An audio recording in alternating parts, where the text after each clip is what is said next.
Chantier d'isolation rampant en sous-pente de toiture par l'intérieur. Donc les chambres de l'étage, on a 3 chambres en sous-pente.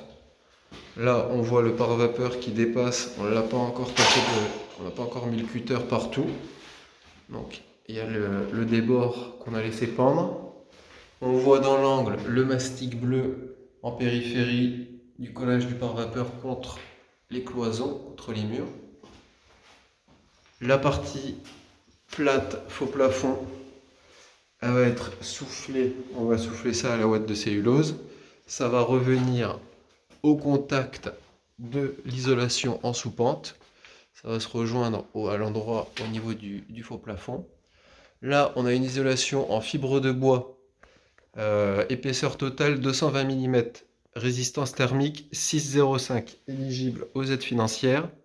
On a fait une pause en autoportant rapport à la configuration de la toiture où on est en ourdi, poutrelle béton et gamelle en briques creuses qui sont un peu fragiles, c'est un peu ancien, c'est pas évident de venir prendre les fixations dedans.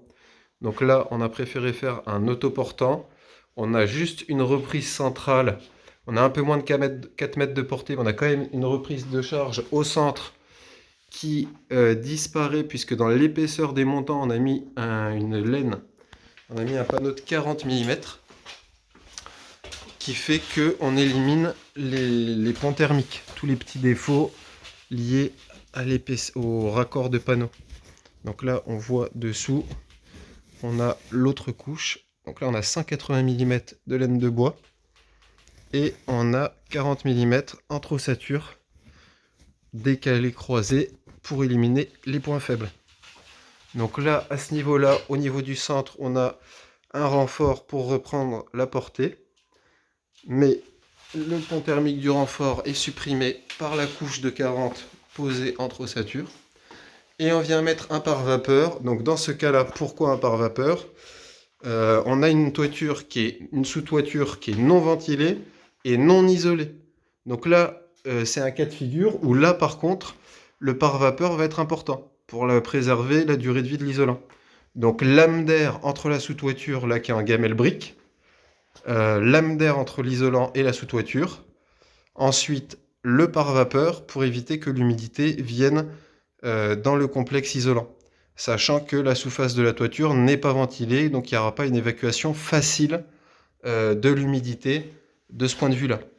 Donc les briques sont légèrement poreuses, ça laisse migrer l'humidité doucement, mais pas suffisamment pour évacuer l'ensemble de l'humidité qu'il y a dans des chambres, par exemple, des chambres à coucher.